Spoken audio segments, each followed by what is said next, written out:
Welcome to Uncovered. It's Wednesday. I'm Anthony. He's Ron. Together we uncover the MAGA propaganda that is not covered by the mainstream and corporate media.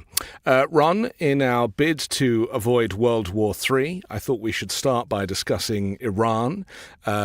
We are hearing a whole range of contradictory things from our Supreme Leader Donald Trump.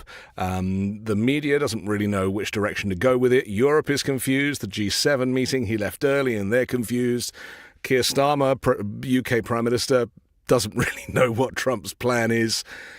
But Trump seems to think that he knows, but he doesn't want anyone else to know. So maybe we should start with the background on this, what I know you describe as potentially a holy war on behalf of the Republican Party. So really there's two layers to this. One would be Trump's justification for the war and how this is played out.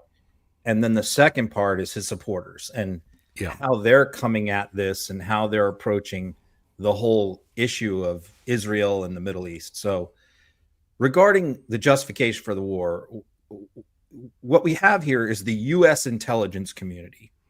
And Tulsi Gabbard, who is the director of national intelligence, testified before Congress in March, only a couple months ago, and said that Iran is 3 years away from being able to develop a deliverable nuclear weapon, and they do not have intelligence that they are actively engaged in trying to make one right now. That was what she testified to. Netanyahu, who has been trying to get us into a war with Iran since 1996 on this issue, he has repeatedly made television appearances and testified in the U.S. lobbying us to make a strike on Iran, saying that they are about to develop a nuclear weapon at any time, very soon. He's been saying this for 30 years. So he has been telling Trump that what our intelligence community is saying and what Tulsi Gabbard testified to is wrong. And that their intelligence, of course, is showing that they're about a nuclear weapon is imminent, which, of course, Iran denies. Now, certainly I'm not sitting here saying we should necessarily believe Iran. But what I am saying is we shouldn't necessarily believe Israel either, because they have every incentive in the world, especially Netanyahu himself personally, to get us involved in a war with Iran on their behalf and to provide them additional weapons to do that, additional missiles, et cetera, et cetera, et cetera, air defense systems, all of that. Well, the gear that they don't have, because in order supposedly to get to this kind of uranium enrichment site, which is buried under a mountain, they're going to need our B-2s and B-52 bombers and stuff like that. Correct. And so, we were in the middle of peace talks. In fact, there was a meeting scheduled the following day with Steve Witkoff, the special envoy in Turkey, I believe it was, where they were supposed to meet up. And that was all a ruse, according to Trump, that he misled them into thinking that there was going to be peace talks and peace negotiations when, in fact, he knew all along that Israel was going to launch this attack. So, that undermines our credibility as peacemakers and as negotiators, because every nation that negotiates with us now will want to know, are you calling a meeting because you want to attack us, and you're trying to lull us to sleep? Like, they can't believe what we're saying anymore. Nobody can. I'm not just talking about Iran. So that's basically Trump's justification. And the question is why? Why does Trump want to do this? Because, look, he just got done bombing Houthis for a month. I mean, who knows what his motivations are or his agenda is? I highly question that it has to do with stopping a nuke. I think that this more has to do with him being the strong man, him wanting to project power, and he loves bombing people. It's his kind of war, is to launch missiles and bomb other people and not really consider the implications of that. Yeah. I was reading up this morning about, just to mention Yemen for a second, and apparently Trump has killed nearly as many civilians as 23 previous years of U.S. attacks on Yemen. And do you think he loses a minute of sleep about things Not like for a that? moment. Not He for a doesn't moment. care. No. So yeah, I mean, so as far as this goes, that's where Trump is going at it. And Yeah. the problem is that he has sold his supporters on a MAGA doctrine, a MAGA foreign policy doctrine, which is for the most part No isolationist. war. Yeah. No more wars, No no more more wars. bombings. Yeah. He told them during the campaign he was going to end the war in Ukraine in 24 hours. He's going to end Gaza in 24 hours. There was going to be no new wars, no new conflicts, that he was such a strong, tough negotiator and such an intimidating presence to the world leaders around the world that nobody would dare start a war. All he would have to do is look at them and say a few words and they would back down. That's what he said repeatedly. And his supporters believe that. And so now that he has launched this, you have a significant chunk of the MAGA base. I mean, the polls are showing anywhere from 20 to 30% of Republicans disagree with U.S. involvement in this. But that is a higher percentage if you narrow that down to the MAGA base. I think it's 50-50 or more of MAGA who is opposed to this. Yeah. And so you have these different factions, and they are just going at it tooth and nail because they believed what Trump said in the campaign, that there would be no more wars, and we're in wars all over the place. It's always a contradiction for me. The fact that, Trump's like, we have the biggest military, the greatest military, we're having a military parade, but we don't want to be in any wars. And so it's almost like the threat and the reality are two very different things. We'll talk about the military parade a little bit later. But actually, the timing of the military parade kind of, for Trump, was he wanted that to play in to this vision of him as a strong man because he is trying to assert his authority. I mean, the threat that he has put forward to the Iranians is he wants an unconditional surrender. Well, they don't really know, and in fact, nobody really knows what that actually means. Yeah. What are they surrendering from exactly? Are they supposed to leave Iran, like the Palestinians are supposed to leave Gaza? I mean, he doesn't really understand the foreign policy to that point. Apparently, he hasn't even read any of the briefing documents. I'm of the opinion that this is him looking for his moment. He wants to win a Nobel Peace Prize. He is trying to find something that he can put his stamp on and flex his muscles in front of the world. And, of course, Bibi Netanyahu wants this, and as you say, has wanted this for decades. You've also got Mohammed bin Salman, who wants this in Saudi Arabia, who is probably pressuring Donald Trump as well. The Arab states have no love for Iran. Right. So he wants to be a dictator. He wants to be in that group. I mean, we saw how he was with his allies. The moment he left the G7, he was criticizing the French and being completely inappropriate. Maybe we should be asking, what does Vladimir Putin want here? Because maybe that's who he's taking his orders from. Well, a lot of Vladimir Putin's drones come from Iran. I mean, they are his client state. But the problem is that, for him, is that he is up to his eyeballs in his own war. So he really doesn't have the resources or the time or anything to help Iran out here. So as far as the timing goes, I mean, it couldn't be worse timing for Iran for this to happen. But, the other interesting issue here when you're looking at, Republicans going at it and MAGA going at it, as I have watched, is, you have these isolationists, no new wars, your classic traditional Bannon, Tucker, Matt Gaetz, though, Marjorie Taylor Greene on that side of things.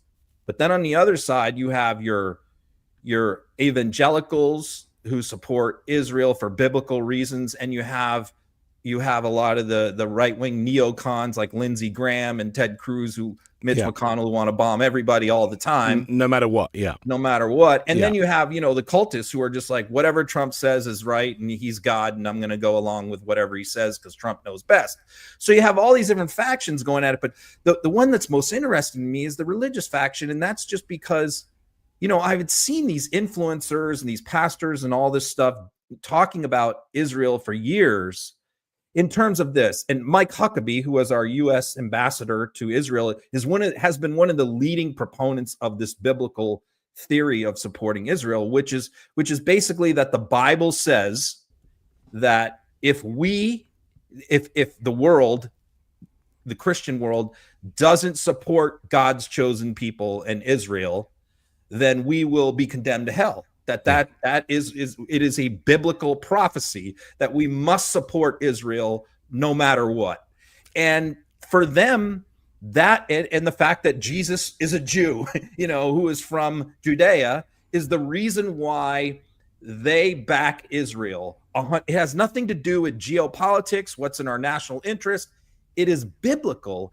And that is so strange to me that it's one thing for an evangelical pastor to believe this, or a Huckabee, but to hear it today from Ted Cruz is really shocking, because I really think that so many of them do believe this in Congress, but they won't say it out loud. And Ted said it out loud because he was in a heated debate with Tucker Carlson trying to fend him off. And he knows that Tucker Carlson is a Christian. And so I think he thought by making that pitch to Tucker that would appeal to him, when instead Tucker was shocked. He's like, what are you talking about? You're basing our foreign policy on this passage of the Bible? There's also no mention of the fact that the State of Israel was created in 1947 by the Americans and the British, and that wasn't in Genesis. Let's take a look. Growing up in Sunday school, I was taught from the Bible, those who bless Israel will be blessed, and those who curse Israel will be cursed. And from my perspective, I want to be on the blessing side of things. Of those who bless the government of Israel? Those who bless Israel is what it says. It doesn't say the government of, it says the nation of Israel. So that's in the Bible. As a Christian, I believe that. Where is that? I can find it to you. I don't have the scripture off the tip of my. You pull out the phone and use the Google. It's in Genesis. So you're quoting a Bible phrase. You don't have context for it and you don't know where in the Bible it is, but that's like your theology? I'm confused. What does that even mean? Tucker. I'm a Christian. I want to know what you're talking about. Okay. Where does my support for Israel come from? Number one, because biblically we're commanded to support Israel. But number two, hold on. I'm not holding on. Hold on. You're a senator, and now you're throwing out theology, and I am a Christian, and I am allowed to weigh in on this. We are commanded as Christians to support the government of Israel? We are commanded to support Israel. And what does that mean, Israel? We're told those who bless Israel will be blessed. But hold on. Define Israel. This is important. Are you kidding? This is a majority Christian country. Define Israel? Do you not know what Israel is? That would be the country you've asked like 49 questions about. So that's what Genesis, that's what God is talking about. The nation of Israel, yes. And so is that the current borders, the current leadership? He's talking about the political entity called Israel? He's talking about the nation of Israel. Yeah, nations exist, and he's discussing a nation. A nation was the people of Israel. Is the nation They're the God's descendants of referring Abraham. to in Genesis, is that the same as the country run by Benjamin Netanyahu right now? Yes. Where was this Tucker Carlson over the last 30 years? Who is this new Tucker Carlson? Well, yeah, Tucker has evolved over the years on quite a lot of different issues. Because he's been criticizing Fox. In fact, 20 years ago, he was for making an attack. He was for bombing Iran 20 years ago. So, sure, I mean, yeah, he's changed his position. But, I mean, this interview was pretty devastating for Ted, I thought. I thought that, well, first of all, half of the interview was Tucker arguing with Ted about Ukraine and Putin, where he was taking Putin's side. So it was like the first half of the interview is like Ted was the good guy, pushing for Ukraine. And then the second half is like the roles reversed to me, and Ted just went full nut job on Israel. And look, I'm not anti-Israel in any way. I think that there are many good arguments why the U.S. should support Israel, should help Israel, provide aid, why they're helpful to us in the region, why they have been historically, and all of that stuff. And setting aside the fact that I believe the last thing I saw was there are 300,000 Americans who have become Israeli citizens who live there, who went from the United States to Israel. That's a lot of Americans that live there. So there are deep ties, obviously, between the two countries. But there's the nuance when we as start well. quoting the Bible as the reason why, and when we're blindly writing a blank check to someone like Benjamin Netanyahu, and my fear is the way it looks like to me is that he is unilaterally taking steps without notifying the United States, and then we are blindly endorsing those actions that he takes. So Right. Netanyahu is dictating our foreign policy. That's what I have a problem with. Netanyahu is also himself wanted for war crimes by the International Criminal Court, although, like Trump, he's not recognizing it. He is down for corruption charges, like Donald Trump, and he's managing to swerve those as long as he stays in office because he has immunity. The parallels are very similar with Trump, and arguably, I mean, a lot of the Israeli press is suggesting that, you know, Netanyahu is just trying to cause a distraction again to try and get people on side because of his own personal issues. He doesn't want to go to prison either. I want to play this clip that you kind of referred to earlier of Netanyahu over the years, this compilation of him claiming that Iran is enriching the plutonium and is potentially making a bomb. He's been saying the same stuff, as you say, since the 1980s. Let's take a look. The deadline for attaining this goal is getting extremely close. And Iran, by the way, is also outpacing Iraq in the development of ballistic missile systems that they hope will reach the eastern seaboard of the United States within 15 years. By next spring, at most, by next summer, at current enrichment rates, they will have finished the medium enrichment and move on to the final stage. From there, it's only a few months, possibly a few weeks, before they get enough enriched uranium for the first bomb. The foremost sponsor of global terrorism could be weeks away from having enough enriched uranium for an entire arsenal of nuclear weapons. That would place a militant Islamic terror regime weeks away from having the fissile material for an entire arsenal of nuclear bombs. If not stopped, Iran could produce a nuclear weapon in a very short time. It could be a year, it could be within a few months, less than a year. It's quite a compilation. I said plutonium earlier, I meant uranium. I was watching Back to the Future last night. That was, of course, the Libyans. This combined with Donald Trump's desire to be like buddies with his friend Bibi, because this relationship, it's almost like, you know, we've talked before about how he connects with people who are cut from the same cloth. And so he does have this connection in the same way that if Jeffrey Epstein was alive, he'd probably be vice president. And this is a problem, isn't it? Because, his allegiance is ultimately not with the United States of America. Yeah, and I mean, as you see in those clips, I mean, obviously what Netanyahu, he's addressing American audiences there. He's trying to scare the shit out of Americans. Yeah, playing to the gallery. Because he wants us to fight this war for him. And he's been at it for 30 years, and so, Trump has a lot of people around him that are also pushing for this war. And Trump has his reasons, his distraction reasons for wanting to go to war, aside from the fact that he really enjoys blowing things up. He was going to do it during his first presidency. He was desperate to bomb Iran then, but he was held back. Yeah. And they're now, instead of the people holding him back, he's got people telling him, go, go, go. Right. But it's interesting. The people inside the White House and the people in Congress are telling him, go, go, go. But his base, his voters, right, are saying no, no, no. And the question is, does he really listen to them anymore? Because I'm tell you what, this is yet another thing, along with the Musk stuff, along with a lot of other things, the RFK stuff, all these things that he promised them, prosecuting all these people, putting Fauci in jail, Epstein stuff. None of this stuff that he's promised his most rabid supporters have happened. And now the Republican Party is going to ask those people to show up to the polls in the midterms when they're thoroughly disillusioned with Trump and he's not even on the ballot. Good luck to them. I have a feeling that he doesn't really think he needs his base anymore. I mean, other than rinsing them for $5. He doesn't personally.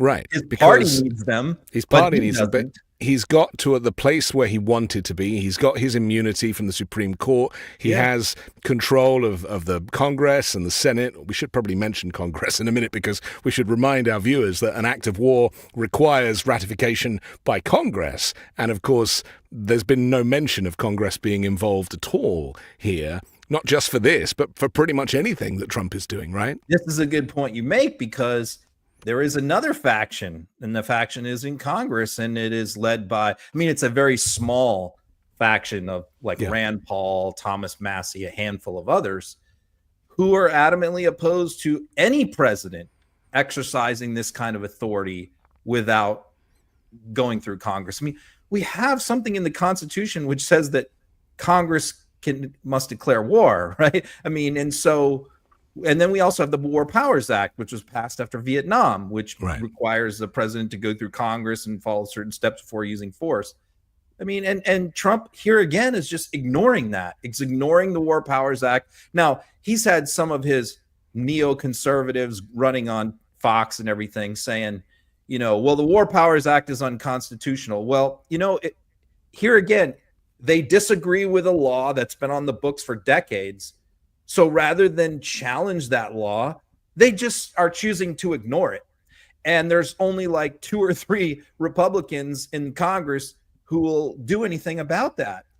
Meanwhile, you also have Fox. Now, keep in mind, Fox in 2022, and I went back yesterday and looked at their coverage from the Gulf, from Iraq, when they were trying to get us to go to war in Iraq. And it was 24/7, wall to wall in 2002. We need to go to war in Iraq on Fox. They beat that drum every single day. As a guest or as a host, you could not appear on Fox if you were against going to war in Iraq. And so they conditioned a huge segment of the American public to get behind it with using the pretext of the WMDs. And here they are doing it again. Literally, if you look at Fox programming, there is not a single host, not one of their entire 24-hour programming day, who is against this war in Iran. You cannot find a single guest appearing on any of their shows who is against the war. So despite the fact that 30% of the Republican Party is against this, 0% of Republicans on Fox News are against it. And remember, about 30 members of Fox News now work in Trump's cabinet. So that kind of gives you an example. He's basically, Fox now pretty much is the U.S. administration in terms of, I mean, we haven't spoken about Pete Hegseth yet, but he's been remarkably quiet on this, even though he was in the dock earlier being quizzed. I want to play this clip, though, from Mark Levine, who on Fox pushes the argument as he always has and always does. Let's take a look. Yeah, so where are they? They're nowhere. How about China? Nowhere. How about Russia? Nowhere. What happened to World War III? There is no World War III. They all sound like a bunch of Marxist Islamists. They don't sound like patriotic Americans. Let me be clear. This is good versus evil. You're either a patriotic American who's going to get behind the President of the United States, the Commander-in-Chief, or you're not. One other thing. Yeah, he freaking crazy. This is the problem, though, isn't it? That this idea of patriotism, you're either with the president or you're not. Again, it doesn't take into account the kind of democratic process for going to war, whether that be Congress or whether that be, God forbid, they should ever ask the people what they think. Because this stinks, as you mentioned, Iraq. This stinks of Iraq, weapons of mass destruction. You remember the inspectors coming out saying we can't find anything. Saddam Hussein doesn't have any weapons. Saddam Hussein kept quiet, of course, because it was all propaganda from his perspective. And the reality is that obviously the regret for that war now is basically, everybody pretty much agrees that was a terrible move. 1 million of us marched in London, I remember. Not much good that did. So this is just history repeating itself. It is. And Mark Levin has never met a war he didn't want to get us involved in. He's just like Lindsey Graham. Yeah. And the thing about it is that no one in the Fox audience likes Mark Levin. Like nobody, he's not interesting. He's not entertaining. They don't like him. He's not likable. His voice is bad. Everything is bad. He's not a person who would normally be on TV. There's no other network that would hire him. Why is he there? Because he's Sean Hannity's best friend. I mean, and so Hannity has been like his agent over the years, where he has lobbied the network to give Mark a show. Yeah. Fox has never wanted to give Mark a show because he's terrible. So they gave him like some part-time weekend show. So he, to make Hannity happy and placate Levin, even though like no one in Fox none of the Fox viewers want to hear from Levin. So what have they done this week? They've put Levin on like 24/7. He's on all their primetime shows. And that, is one of the things that Tucker and others have been complaining about. It's like, you keep putting these war hawks on all the time, round the clock. And, a big chunk of your audience doesn't agree with them. I mean, couldn't Fox put on a couple of other Republicans in the Trump base who are against the war? No, they will not put a single one on their air right now. It's the same thing after the election. They didn't put one single person on in November of 2020 who wouldn't say the election was stolen until they got sued. $787 million. Small price to pay. Let's you mentioned Mike Huckabee. Let's talk about him for a second. He's the special envoy for he's our ambassador to Israel. Our ambassador for Israel. So he sends a text to Donald Trump. Trump is so thrilled with this text that he decides to repeat it. He posts it on Truth Social.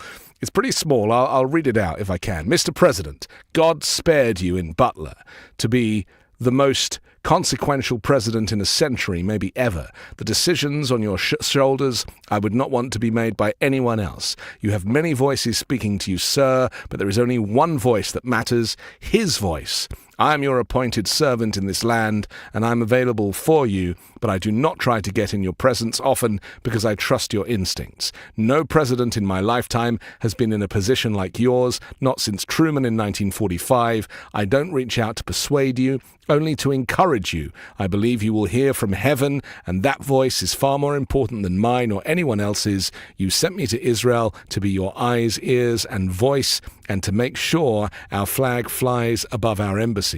My job is to be the last one to leave. I will not abandon this post. Our flag will not come down. You did not seek this moment. This moment sought you. It is my honor to serve you, Mike Huckabee.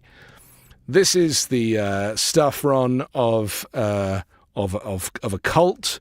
This is an extreme level of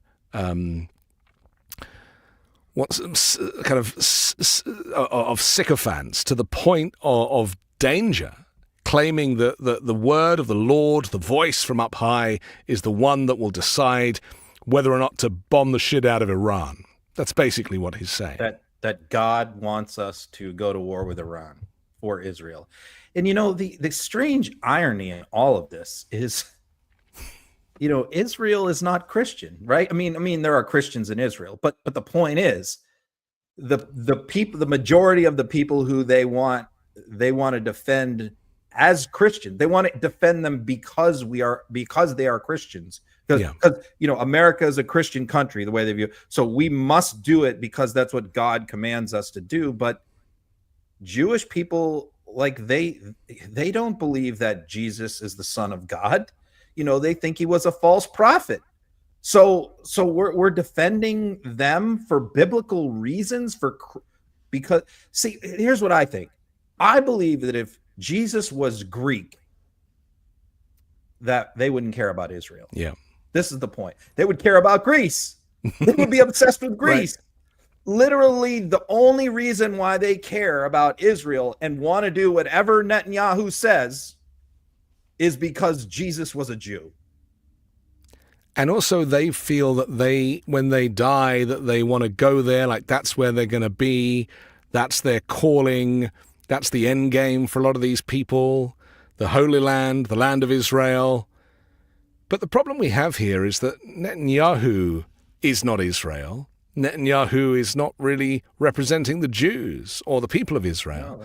No. He is representing himself. Think, so many of the Jewish, they have to just laugh at these. I mean, they have to just, to themselves, I just think they have to snicker like, they're helping us because they're Christians and we don't even believe what they believe. I mean, on the most fundamental question of their religion.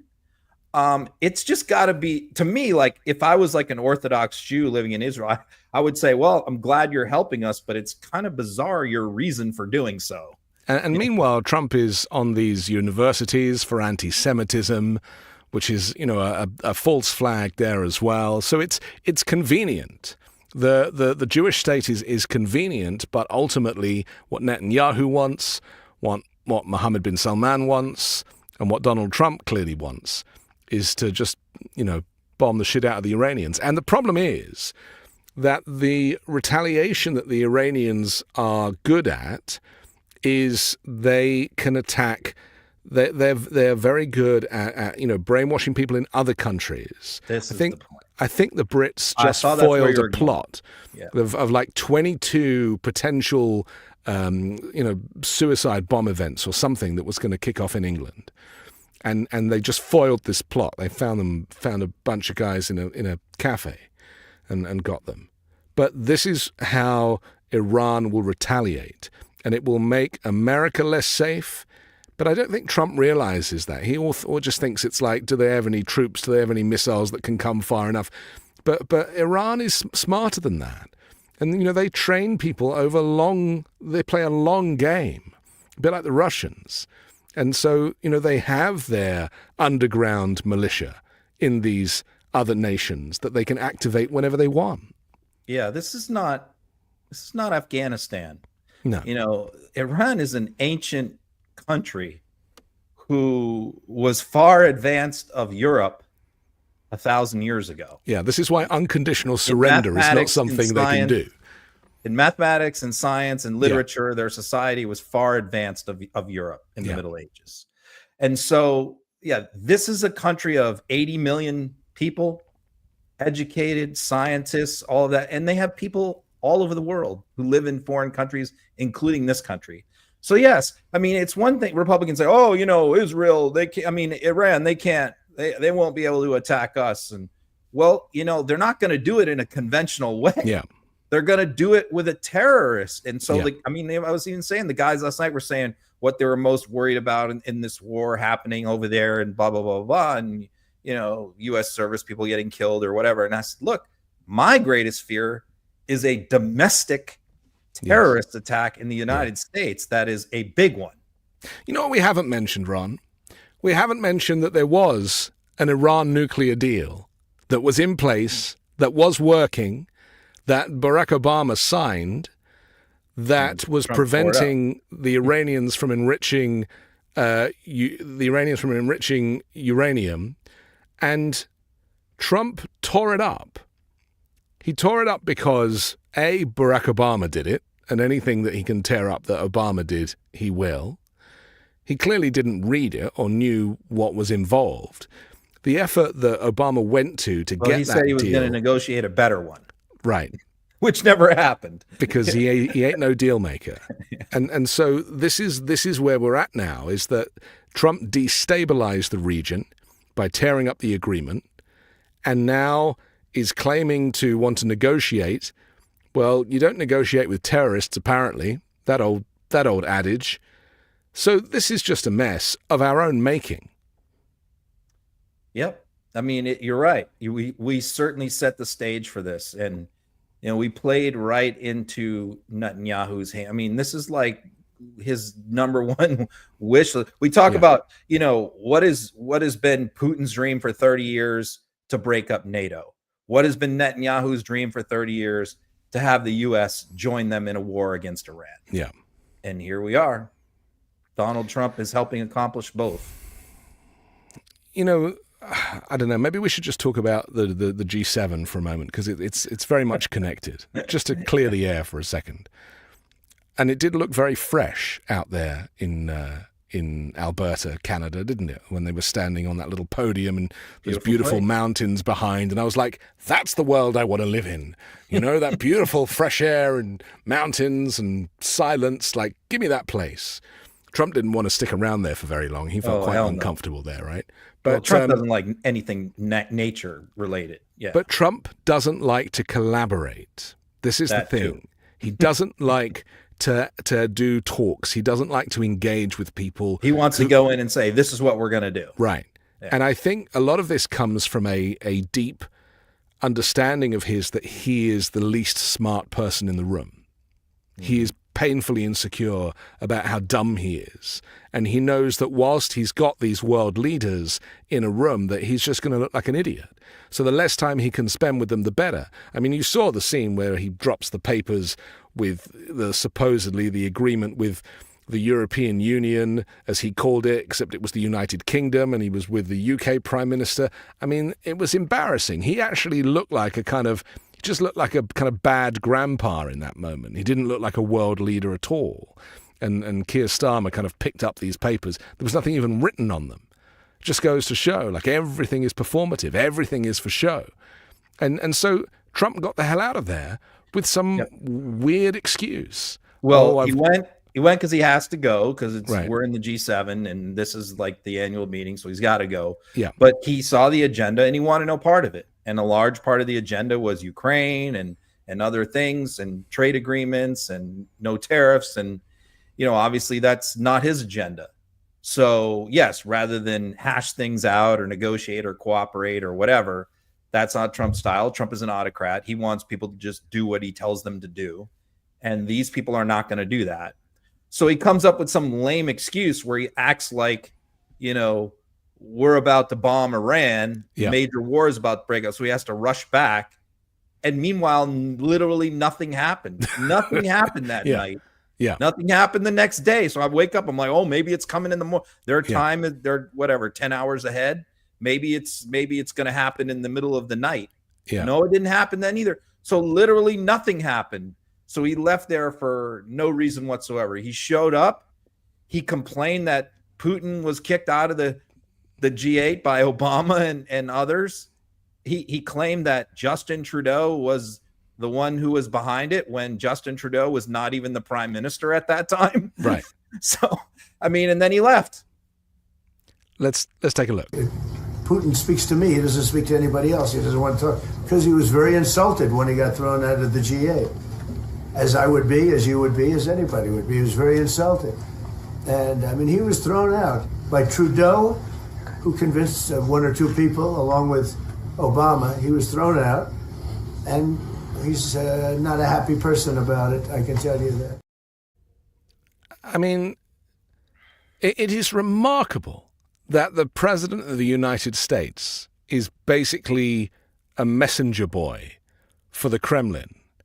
And poor Mark Carney is having to stand there listening to this stuff thinking, Carney ended up shutting down the press conference in the end because he just knew that it was a disaster, not just for Trump, but for the G7 as a whole. He was like, okay, no more questions. We're kind of done here. As Trump kind of talked in riddles and kept bringing it back to Putin all the time. Just absolutely insane that he would go there and complain that Putin isn't part of the G8 anymore. That was his number one message that he wanted to convey. Putin should be allowed back in. Meanwhile, these people are all at war, we're at war against Putin through Ukraine. And so, trying to provide aid. So absolutely insane, bonkers. The whole time I'm watching Carney's face during this whole thing, and he's just trying so hard not to roll his eyes and sigh. He's get me out of here. But you could tell he's just squirming there. And when Trump starts talking about Trudeau, Carney knows that it's not true. Trudeau was not the one who did it. It was a different prime minister. Yeah, but he can't correct the president. But he can't correct him. That's the problem, is that, when you're around this misfit, he happens to be the president of the most powerful country in the world. That's your ally and your leading trading partner with thin skin. So you can't really say anything. And so when Trump left, I suspect that none of them were very upset that he left. I think they were all pretty relieved. But what this does do is it speaks to the fact that the US under Donald Trump is no longer the superpower that it was just a few years ago, or even a few months ago. Or a global laughingstock. Yeah. Since the tariffs, since these insane announcements, since turning the military on the American people. I mean, I even read this morning they're considering allowing asbestos to be used as a building material once again. I mean, you hear stuff like that and you think the world is listening to this, right? Make asbestos great again, right? There it is. And so this is why Trump does not have the sway over Iran that he thinks he does, that he can call for a unilateral ceasefire or whatever he's looking for, and nothing comes back. Literally nothing comes back. Is because he has made America a laughingstock, as you say. And that is not going to change as long as he is the president of the United States. Well, and the other thing is, I guess we probably shouldn't spend the whole show on this topic, but it's important. Yeah. But the other thing is that he's changed, they're moving the goalposts, because it's sort of like the same thing with WMDs. Like, we're just going into Iraq to take out the WMDs, and then it became regime change, and then it became we're there for 20 years to try and build a government, rebuild their society with no end game. Yeah, and that it appears to be like what Trump has in mind again, because now what they're all talking about, Lindsey and Mitch and others, is regime change. They're not talking about the nukes. They're saying we need to decapitate the Iranian regime and encourage the people to rise up. And this is always the American folly. Yes, I'm sure there are many dissident groups, many people in Iran who hate the regime, who want to rise up. But this regime has had control of this country for 40 years. It is deeply embedded throughout the society, the police forces, the military. You're not going to just take out the Ayatollah and this is always the American folly that they have in their mind, that Trump has in their mind, and Lindsey is, we'll kill Saddam or we'll kill the Ayatollah, and all the people will rise up and they love America and they'll have democracy and everybody will live happily ever after. And it never works out that way, ever. Whether it's Vietnam or right. or any place. Because there is no respect for the culture. And understanding that when it is your territory and you've been there for centuries, that you are dug in emotionally, spiritually, and culturally. And I think, the U.S. doesn't have that. It's completely different nations. And as we saw in Vietnam, even people that don't especially like the regime, once a foreign power, a Western power, intervenes in their country, it almost pushes them towards it, because that's not the way they want to have regime change, through imperialism or through an outside people bombing them. And so, we're going into this war with no plan, no policy. He has not addressed the nation about this. He's put out a series of Truth Social posts. Normally when we go to war with a country with 80 million people with sophisticated weaponry, who's a close ally of Russia, you would at least go in front of the American people and explain to them why. I mean, George W. Bush did that. Lyndon Johnson did that. JFK did that. But Harry Truman did it. He's already committed. I mean, and we heard this a little bit from Ted Cruz and others, that behind the scenes, Trump has already committed to support Bibi and whatever Bibi wants. He just hasn't said it publicly. And I think that, to me, is playing to the base, no wars, no wars. And he thinks he can literally get American troops and weaponry involved in a war and not just bypass Congress, but bypass his base and the American people by not mentioning it. Yeah, that you got. I think you got it right. Exactly. We have to take a quick break, but we're going to come back and I want to look at Charlie Kirk's poll where he asked his fans whether or not the US should get involved in the war. Steve Bannon has a few things to say about it as well. We'll do all that next here on Uncovered. If you've ever searched for your name or your address in Google, it's shocking to find how many results have your personal information, and it's not by chance. Data brokers and people's search sites collect your personal information, your name, address, phone number, financial information, income, and hundreds of other records. They sell and share it publicly without your consent. But Incogni is here to put an end to that. Incogni hunts down these unethical sites and gets your information removed from the places that expose your private details. You don't have to email anyone, fill out any forms, or jump through hoops. They handle the entire process for you. Incogni also continuously monitors if your data is put back onto these databases, requesting repeated removals. This way, it keeps them off forever. So you get way less spam calls, spam emails, and much more peace of mind. And best of all, you can cancel at any time, and they offer a 30-day money-back guarantee, so you can get it completely risk-free. Right now, you can get 60% off an annual plan by going to incogni.com and use code UNCOVEREDPOD. That's incogni.com/uncoveredpod and use code UNCOVEREDPOD at checkout. When you start a podcast, it seems like you have to figure it all out on your own. Scripts and setup and filming schedule, logos. It can be super overwhelming, and every day seems to introduce a new decision that needs an answer. When you're starting off with something new, it seems like your to-do list keeps growing every day with new tasks, and that list can easily begin to overrun your life. Finding the right tool that not only helps you out, but simplifies everything can be such a game changer. For millions of businesses, that tool is Shopify.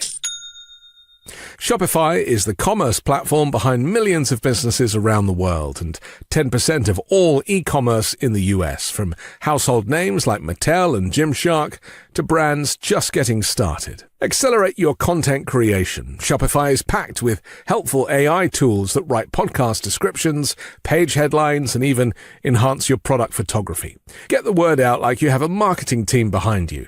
Easily create email and social media campaigns wherever your customers are scrolling or strolling. And best yet, Shopify is your commerce expert with world-class expertise in everything from managing inventory to international shipping to processing returns and beyond. If you're ready to sell, you're ready to Shopify. Turn your big business idea into with Shopify on your side. Sign up for your $1 per month trial and start selling today at shopify.com/uncovered. Go to shopify.com/uncovered. That's shopify.com/uncovered. I'm excited to share with you C15 from Fatty 15, the first emerging essential fatty acid to be discovered in more than 90 years. It's an incredible scientific breakthrough to support our long-term health and wellness. And you guessed it, healthy aging.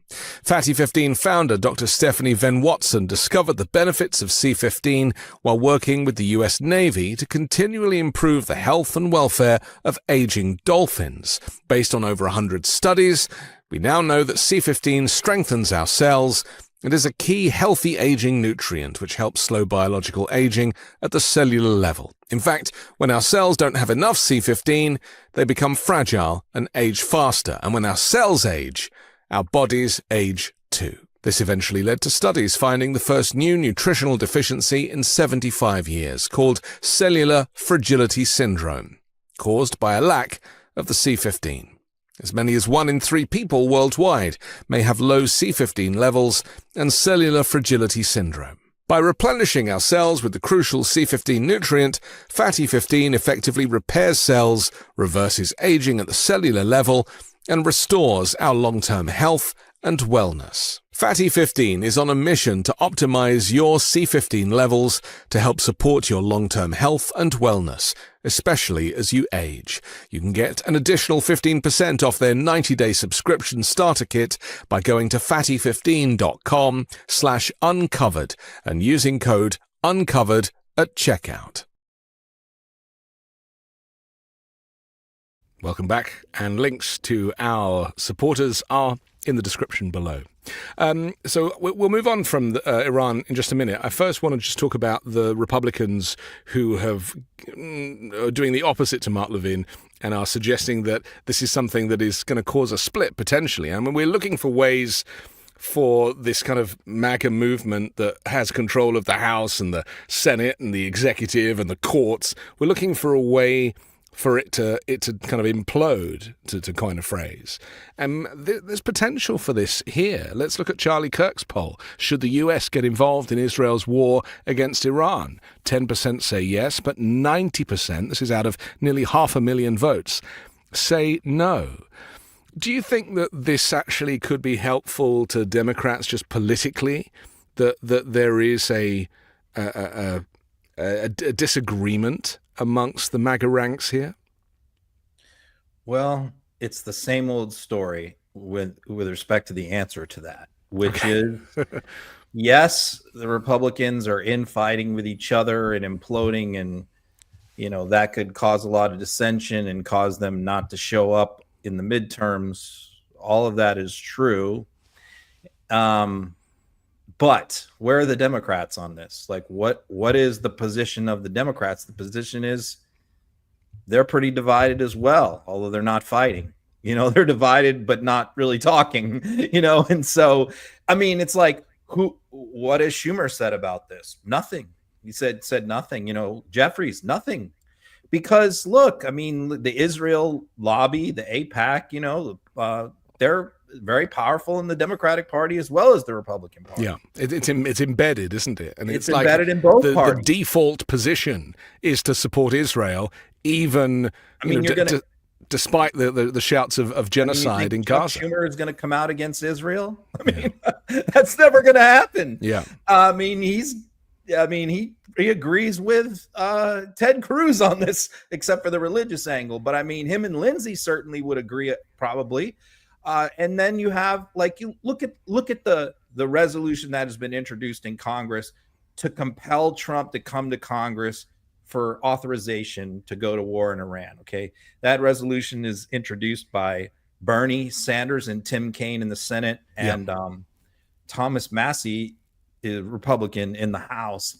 So look who's co-sponsored that in the House. It's all squad. It's all squad members, plus AOC, who I think left the squad. So it's like squad members and a handful of like representatives from Massachusetts and Vermont. It's like it's not. There are plenty of Democrats who don't like the way that Trump is handling this. They don't like the way this is going down, all that stuff. But they also support Israel. And so Fetterman is another example who has come out and said, right, he wants Trump to bomb Iran back to the Stone Age and made all kinds of Fetterman's in the wrong. He's in the wrong party. I mean he's made foolish statements, but I mean his position is he's saying the quiet part out loud for a lot of Democrats. I mean, right, a lot of Democrats kind of agree, although maybe not as far as he's gone, but they kind of agree. And so is this an issue that Democrats can take advantage of? I think it depends on the district and it depends on the state. It really does. But there isn't a unified Democratic position on this. I think you've heard from like people like Ro Khanna, who wants to recalibrate the party on foreign policy and who says we need to go back to the way we were in the 1970s and the 1980s and be the anti-war party. And we lost that when we backed the WMD resolution, that the Democrats since then have largely been gone along with all of the wars, and we need to recalibrate and reset on that. And I think he makes a lot of very good arguments, but Hillary Clinton's doesn't agree with that. I mean, there's plenty of it. So that I would say on foreign policy, the Democratic Party is not, in lockstep. So whether they can take advantage of the Republican problems remains to be seen. Should we also mention that war is big business and that there is a huge profit motive for a lot of people too? Oh, yeah. I mean, sure, that's something that really nobody's talking about. But of course, they're going to cheerlead this, the military industrial complex, these weapons. Israel is running very low on their stockpiles of weapons and their ability to do missile defense with the Iron Dome. They're running out. And so where are they going to get that stuff from? They're not going to get it from France. They're not going to get it from Germany. There's only one place. They're going to get it from us. And here's the thing: with Trump's policy of no war, you're not selling arms, really. You're not, that kind of the business aspect. In order to be replenishing, you need to be shifting stock. And I know with Ukraine, we tend to give old stock and then replenish it, although we're not doing that anymore. But it's cyclical, and so the war machine almost needs to be operating all the time in the background for these industries to make a profit. The other thing that, again, no one's really talking about is that this, let's just say that the war's kicking off and there's, American missiles flying. It's going to change flight paths for commercial planes as well. Well, that already has. Right? To the point that it's going to cost American companies way more in jet fuel. Shipping. It's going to cause problems for people traveling because their 10-hour flight is now 11 and a half hours. And, and people are going to miss connections. It's going to screw up schedules.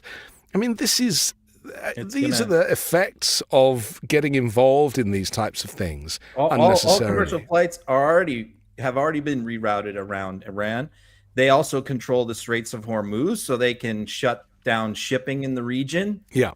And this is also going to affect oil prices. I mean, both the U.S. and Israel have already threatened to start bombing Iran's oil production. Trump has already said if they launch any attack on any American base, that we're going to destroy their oil production, which will cause global oil prices to go up. So, which would make Russia very happy, by the way.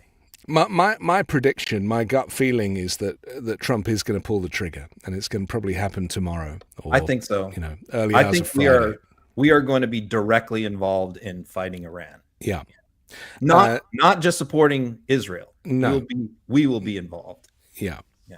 Steve Bannon's been watching a lot of Fox, and he's not happy with the amount of propaganda and everything else that's going on there. Let's take a look. But, we don't watch a lot of Fox, but we've been watching it nonstop for the last couple of days because quite frankly, our production crew is amazed by Lindsey Graham. He's like a character out of The Simpsons. He's just up there like a little dog, yammering all the time, just spitting this vitriol that you've got to go tonight. You have to go today. Yeah. It's so. I mean, we spoke last week about how Steve Bannon is a bit of an anomaly, isn't he, in this movement because of where he sits, and now it feels that way too with Tucker Carlson, kind of trying to hold Ted Cruz to account. Why are people always on about how smart Ted Cruz is? I never really understood that. Oh, he's very educated, very smart guy. And to me, the guy's a complete imbecile. But anyway, I digress.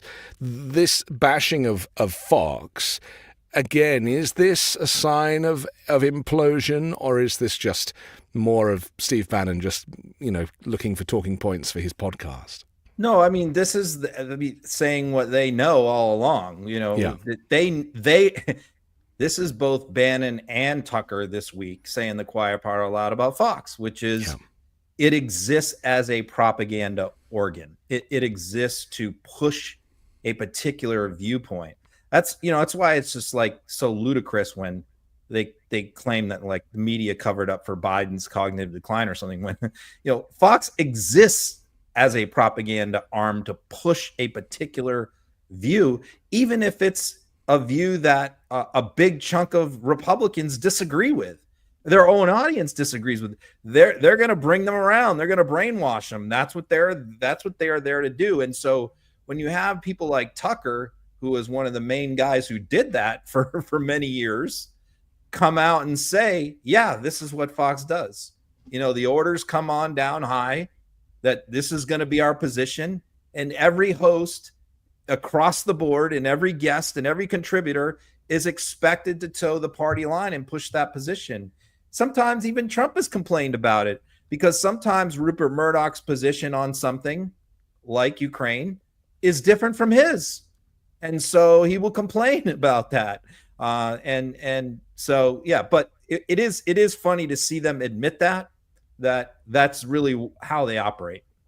Let's take a look at Tucker doing the same. So what is that? That's not by popular acclaim. That's not like their viewer surveys. Like, we need a lot more Mark Levin.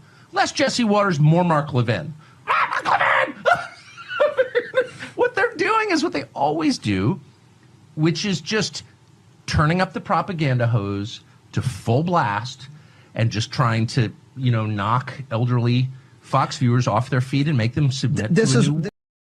Steve Bannon's face just then, looking at Tucker when Tucker was doing that kind of weird monkey laugh of his, was I love the fact that Steve Bannon thinks that Tucker Carlson is as insane as the rest of us do. Yeah, he clearly does.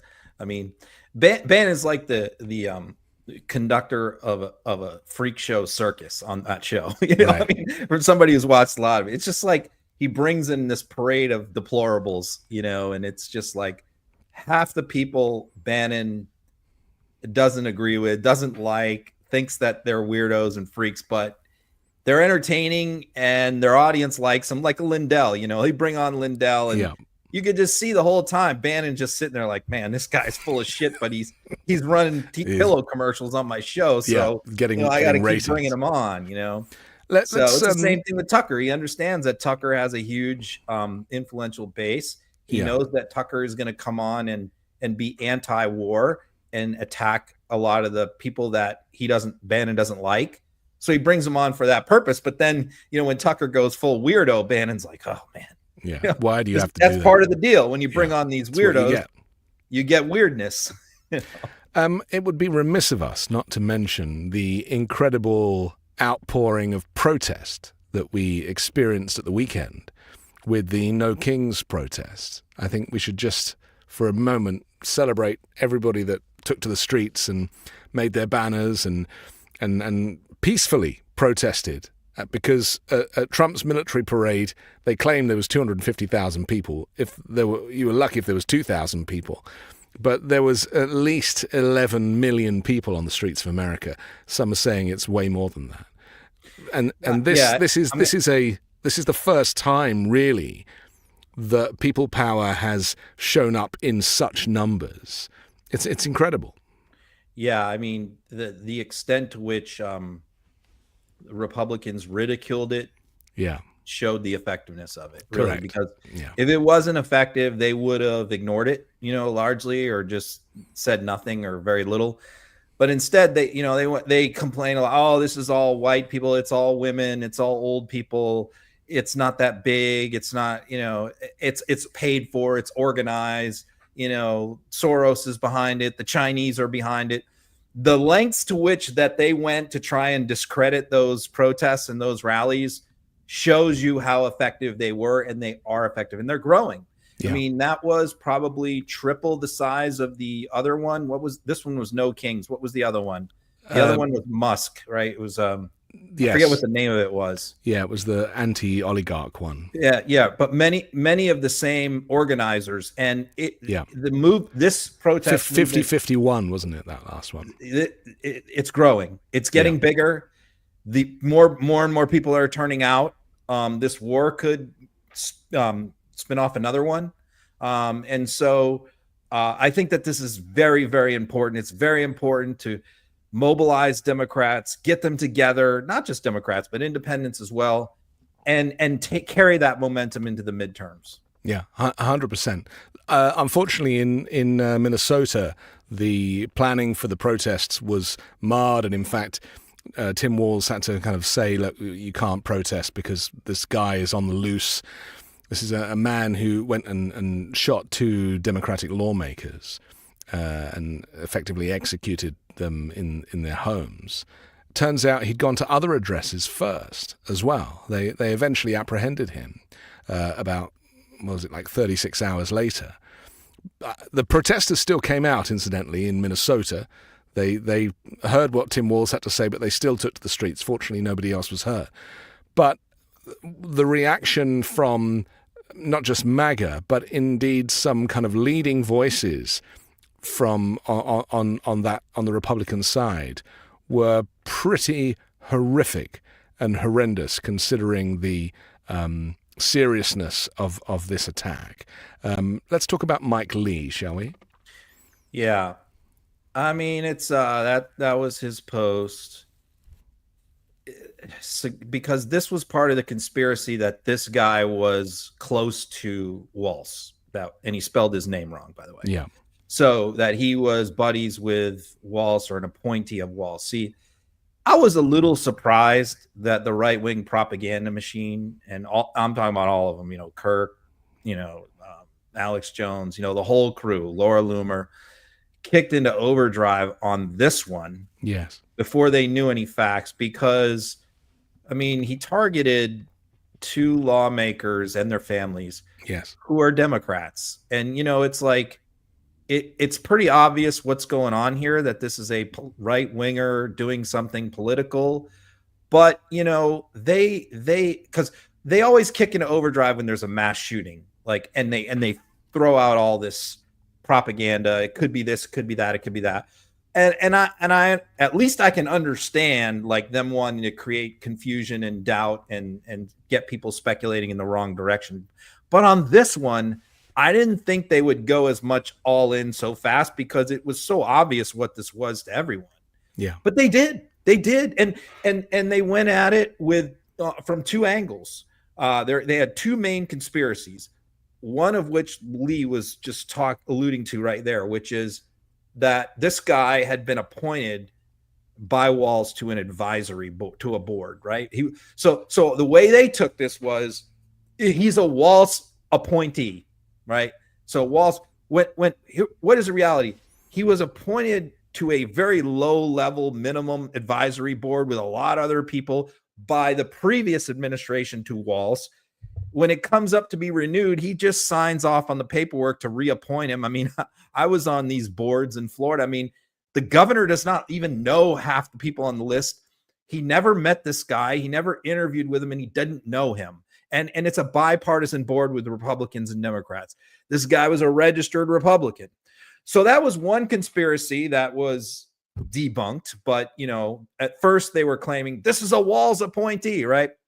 The second one was that this guy's wife supposedly interned for Walz when she was in college. Well, then it turned, because it was someone with the same name as his wife.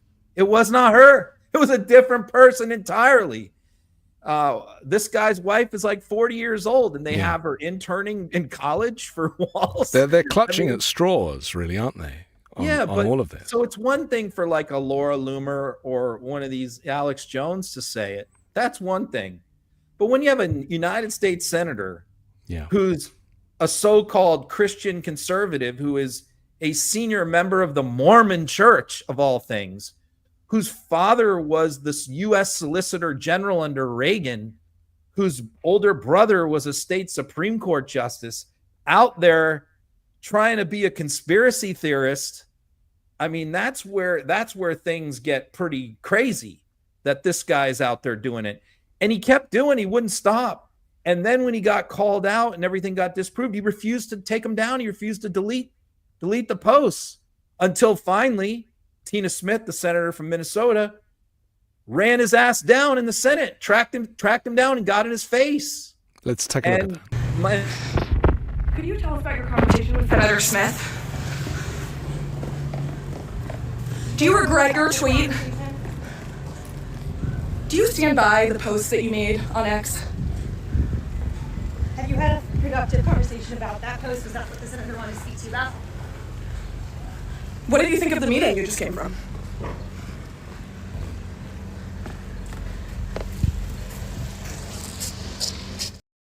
They can dish it, but they can't take it. Yeah, after he knows that everything he said was a lie, he will not apologize. He quietly deleted the tweets. He didn't say, hey, I was wrong, I shouldn't have done this. No, he didn't do any of that. When he was confronted by the senator about how hurtful this was to the families of the victims, he says, I'm sorry if I hurt your feelings. That's what he had to say. And you see him there running away like the coward, the sniveling, weak coward that he is, running away. He's a tough guy behind the keyboard. Yeah. He is a badass behind the keyboard. Yeah. He is Rambo behind the keyboard. He's the toughest dude on social media. But then meet him face to face, just like Trump, and he runs away. Well, what did Trump say on Air Force One when he was asked by a reporter Have you spoken to Tim Walz to offer your condolences for what went on in his state? He said, well, I could be nice and do that, but, why should I? That guy's a mess. It's a waste of my time. Yeah, he used the occasion to trash Walz and say how terrible he is. Trump never said one word about this. No. He never called the families of this political hit. And I mean, he's puts himself out that he's a victim of an assassination attempt, right? Well, you would think that if that's true, that you would have some empathy for this situation. You would call these people and say, Yeah. Hey, I've been in your shoes. I know what it's like. Oh no. I mean, Trump would never do that. However, if this was Republicans, can you imagine if these were two Republicans shot by a Democrat? I mean, it would still be on Fox. Fox News would be talking about it 24/7. Trump would be screaming and yelling. There'd be federal investigations. Pam Bondi would be in there. Kash Patel. Instead, the response from the federal government is nothing. We always say that it would be different if the glove was on the other hand or the shoe was on the other foot. But I should remind you and everybody that Democrats don't shoot people. They just don't. And this is the problem that we have here, is that time and time again we find ourselves in these situations, and it isn't possible to both sides it, because Democrats simply do not shoot people. This guy was an InfoWars fan, apparently. This guy was a as you said, a registered Republican, a Trump supporter, and he thought he was doing the right thing. Well, his number one issue was anti-abortion. That was his big thing. He was in some kind of evangelical cult. Right. Yeah. This is what we're dealing with. This is who Republicans are, in many shapes and sizes, but ultimately, a lot of it comes down to this. And it's just very sad that we've got ourselves into a situation where the country is not just so divided and so polarized, but it is very clear that one side is so evil and cruel and vile. And that probably leads us on to, the reason for the protests was obviously protesting the heavy-handedness by ICE, the disappearings, the deportations, going to Home Depot and indiscriminately taking people who were looking for work. And Trump then changed his tune on people doing farm labor and people working in hospitality. And then 48 hours later, that changed again. Can you just explain what happened there? Why that blip? The whole thing that led to LA was this issue, which is that Stephen Miller summoned all the ICE regional directors and changed their marching orders because they were told primarily to just target people with criminal records, people showing up at court dates, people that are alleged gang members, that kind of thing. And the numbers weren't there. There just aren't enough of those people to satisfy Miller's lust and thirst for deportation numbers. And so, he told them to start go to farms, go to Home Depot, go to construction sites, go to places where they work. And then that happened, which caused the backlash, but it not only caused a backlash from Democrats, but it caused a backlash from the Republicans who own those businesses, And although they weren't out there protesting, they were burning up the phone lines to Donald J. Trump and his agriculture secretary. Yeah. I mean, the farmers were blowing up her phone. Brooke Rollins, who's very much like a corporate lobbyist type person. Yeah. And saying, look, you can't take our workers. You got to stop this shit. I love the fact that Trump hadn't thought of this in advance. It hadn't occurred to him. Well, because Miller doesn't care about that. Right. See, this is something that the establishment types care about. They don't want their workers deported, but Miller and Holman and that whole crew and MAGA and Bannon and all these others, they want to grab everybody. They don't care. They don't care if they're farm workers, construction workers. They don't care. They want them all gone. And so there is a deep division. I mean, I would say 80% of Republicans want them all gone and 20% don't. They want to, only the criminals gone, right? But the majority of Americans only want criminals gone. They don't want necessarily somebody who's been here working on a farm for 20 years to be deported with his wife and kids. So you have all these people blowing up the phone lines. So you have Trump come out and say, you know what? We're going to put a pause. We're going to put a pause on farm workers and hospitality workers and food processing workers. If migrants are in those industries, then we won't go after them. And that caused MAGA to go crazy. They went nuts. Charlie Kirk did another poll. Poll from Charlie Kirk. Recent reports are suggesting the DHS is pausing deportation efforts of illegals at hotels, agricultural facilities, restaurants and farms. Do you support this move? 21% said yes, but 79% said no. And that was 141,000 votes. I mean, you literally had a no kings uprising from MAGA on this. They went crazy. And so Trump had to reverse it right away. So you have Brooke Rollins, who puts out this tweet, who now looks like a complete fool. You know, she puts out this tweet where she's like, this is very important. We got to support our farmers. Don't believe the fake news media and the grifters trying to divide us, blah, blah, blah. And literally like 24 hours after she sent this tweet, Trump changed the policy. I mean, it's the flip-flopping. It's the chaos. It's because there is no planning. And it's the same for taking to the streets with ICE supported by the Marines and goodness knows who else, as it is with his lack of planning going to war with Iran.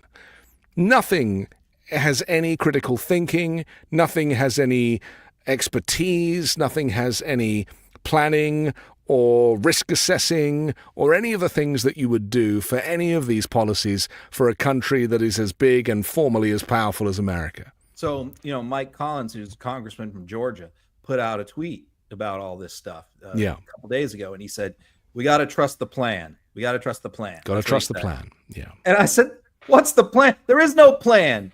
There's no plan. They lurch from one crisis to the next. And they're constantly, whether it's on Doge, they fire a bunch of people and then they beg them all to come back a week later because they realize, oh shit, we need these people. But look at Iran. What they wanted to broadcast, they wanted Voice of America to broadcast to opposition groups and dissidents to Iran. Well, they need Farsi speakers. They fired them all.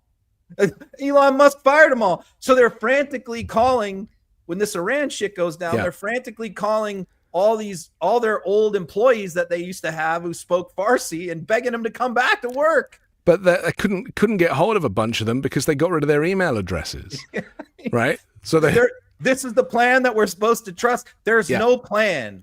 I mean, look, they came in with a Project 2025 blueprint on a bunch of stuff. Yes, but they didn't plan for like what could go wrong, and how to go about implementing. And they also didn't plan for backlash. I mean, Stephen Miller doesn't care. Like, he's in the White House. He wants to ram all this stuff through. He could care less. If 99% of the country disagreed with him, he would do it anyway.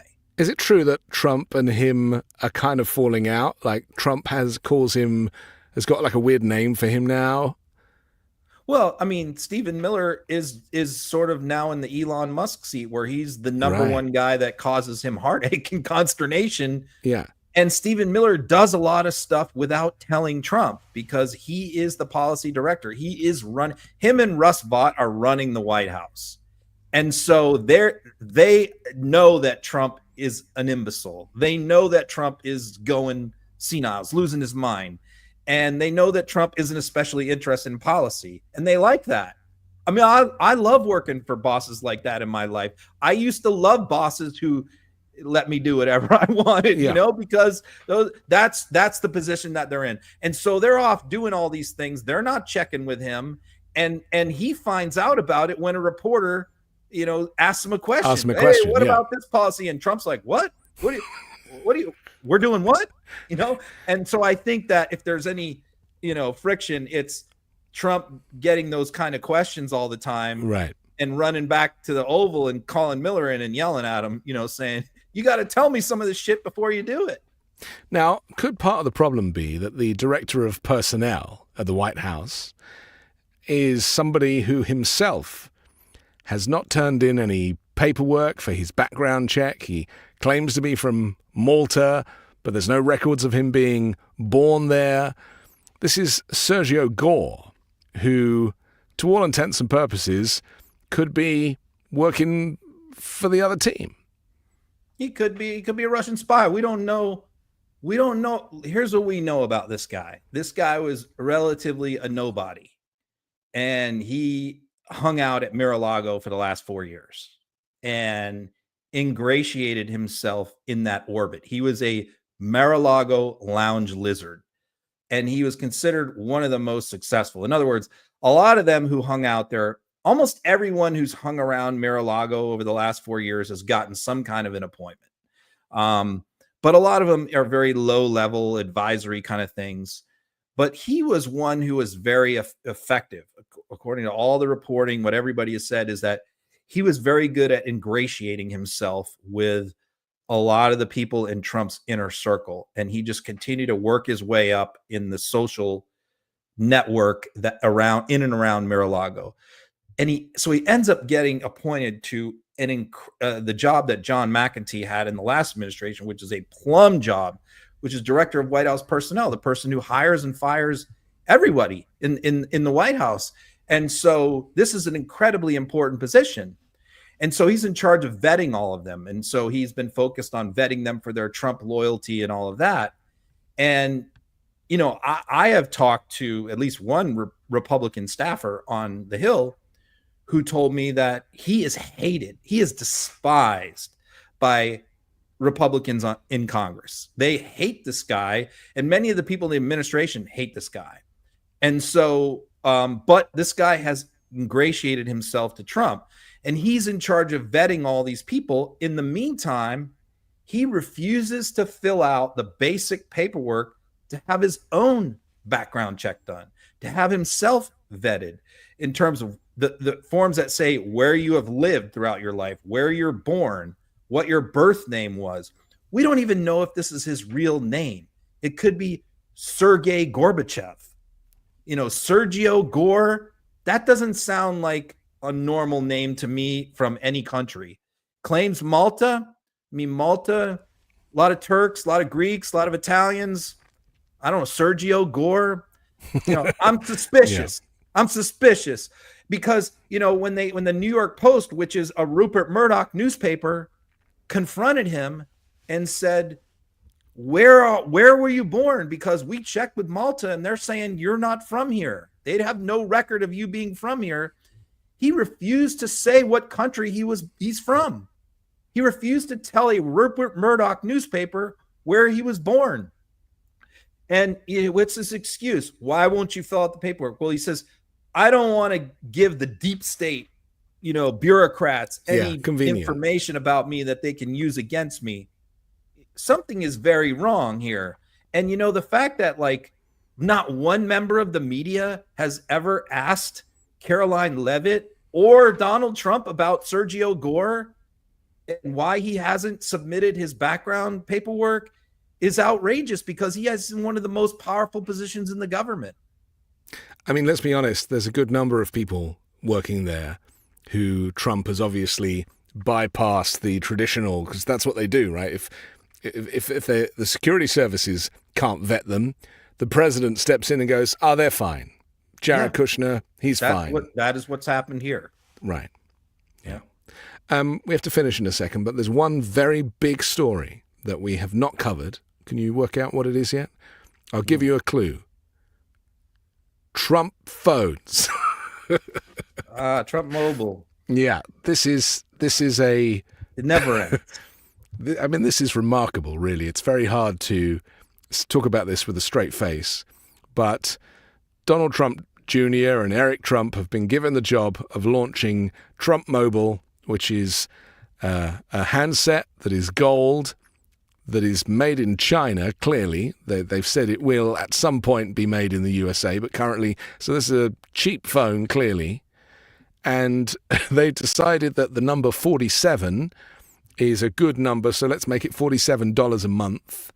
And you can call 100 countries apparently included in that. Unlimited text. Why am I advertising it? Ridiculous. Let's take a look at the clip. This morning, you've got an announcement on a new phone. Tell me about that and what you're looking to, quote unquote, correct here. Yeah. Well, you know what, Maria, more and more we're using technology as a company, right, to correct the problems. Obviously, Truth Social was to correct freedom of speech, right? I mean, he lost his throughout the political process. Obviously, crypto, and we got the biggest projects in crypto, was to correct another problem, which is the fact that they were debanking all conservatives. I was the most canceled person probably in the history of the country. And now we're doing Trump Mobile, and Trump Mobile is going to revolutionize cell phones, mobile calling. We're going to do it better. We're going to do it safer. We're going to have more functionality, more features. And the coolest thing about all these ventures is we're doing it right here in the United States. You're not calling up call centers in Bangladesh. You're not, you're doing it right out of St. Louis, Missouri, and you're going to have phones that are made right here in the United States of America, and it's going to be cheaper, $47 a month. You're going to have more international dialing for free, hundreds of countries, international dialing for free. It is the biggest bang for the buck, and we're really excited to get into the space. I mean, when you take kind of technology, obviously real estate's always been our bread and butter, but when you take the technology world between the social platforms, the actual hard devices, which is really what Trump Mobile is, and then kind of the true retail banking, CeFi, DeFi, worlds of cryptocurrency, which is no question where the world is going. I really believe we're going to have one of the great kind of tech platforms as part of the Trump organization of any company in the world, and I couldn't be more proud of Trump Mobile. Yeah. I only pay $15 a month for my cell phone. I don't know how $47 a month is a good deal, but there we are. This is like the Trump Bible and the Trump watch all over again, which is, this is a $150 phone. I've read all the tech magazines about spray it gold and bump the price up. Yeah, they slapped the Trump name on it. It's a $150 phone and they're selling it for $500, right? It's not made in the US. Yeah. So he says going to be made in the great old USA. Well, then Don Jr. went on another Fox show later in the day. No, it was Benny Johnson's podcast. And Benny said, when is it going to be made in the US? You're not making them in the USA. Oh, no, they're made in China. Well, when is it going to be made? Eventually it's going to be, oh, okay, sure. They're eventually going to be made in China. I mean, in the United States. Right. And you're going to sell them for $500. Right. Sure you are. This is nonsense. And it's supposedly they have this like warranty. The warranty is like some company no one ever heard. There's no warranty. Wait till you buy one of these phones and you try and exchange it for a new one. You're not getting a new one. It's it's another grift, basically. It's just ridiculous. And how many companies would love to launch a new product with free airtime on Fox with millions of viewers? Yeah. I mean, would they be doing this for anyone? If Donald Trump wasn't the president? That's the whole point. The other thing, Ron, is that this is also an exercise in data mining, because if you can give a phone to somebody and you have direct access to its software, then you are just data mining. You're seeing exactly how they're behaving, what they're buying, and it just becomes easier to swing an election in the future. The user agreements on this say that you have to turn over all your data to them. Yeah. I mean, what most of the tech guys have said is they see the grift quite clearly. They're going to sign up all these rubes and then they're going to unload it to a big company who's really going to run this whole thing. And they're just going to, take a bunch of money. Yeah. It's going to be, and then you're going to have all these MAGA people complaining that they got ripped off. It's the same old drill over and over again with all these Trump products. So, well, I'm running out of money to buy all this stuff. I've got these gold sneakers, and I've got. I would like to go to some of these people's houses and look around and see how much Trump stuff that they have: watches, lamps, jewelries, perfume, shoes, handbags. I mean, they're literally selling hundreds and hundreds of products. We've chronicled many of them on this show. And by the way, the whole thing. They started the Trump crypto because they were debanked. What a fucking lie. I mean, that's like the biggest lie. I'm sorry to drop the F-bomb there, but I mean, that's just outrageous. I mean, that's why they started crypto. That's bullshit. They started crypto because it's a pure grift, and they're getting billions of dollars for Well, I was doing going to say, nothing. it seems has like nothing to do with being debanked. the crypto and DJT media on the stock market seems to be the only things that have actually been quite financially lucrative for Donald Very Trump. lucrative. And everything else, from Trump steaks to Trump There's University, no product, there's no value. There's no value. It's the same thing with True Social. They promised it was going to be like the greatest. They use the same hype. It's going to be the greatest. All these special features. True Social is garbage. It's the worst. It's from a functionality and a technical standpoint, it's the most primitive social media app out there. And it doesn't even have that much usage. So great. When Trump posts on there, it doesn't get that many retruths or anything. The numbers are pretty slim. I mean, okay, listen. He gets his biggest numbers when he says something they don't like. I love the fact that he's communicating with the Ayatollah in Iran through Truth Social. Like, this is how he's negotiating the future war and potential and world war. And President Xi is just by like doing it in his pajamas. It's ridiculous. Listen, we have to finish, but I'm grateful again for this hour on a Wednesday, hour and a half on a Wednesday. We'll come back next week and do it again. And if you want to download the audio podcast, you can do that later tonight when it drops. And all I can say is keep protesting, get out there. Yeah. This is something is changing and it feels good. All right. Yep. Thanks a lot, Ron. All right. See you next week.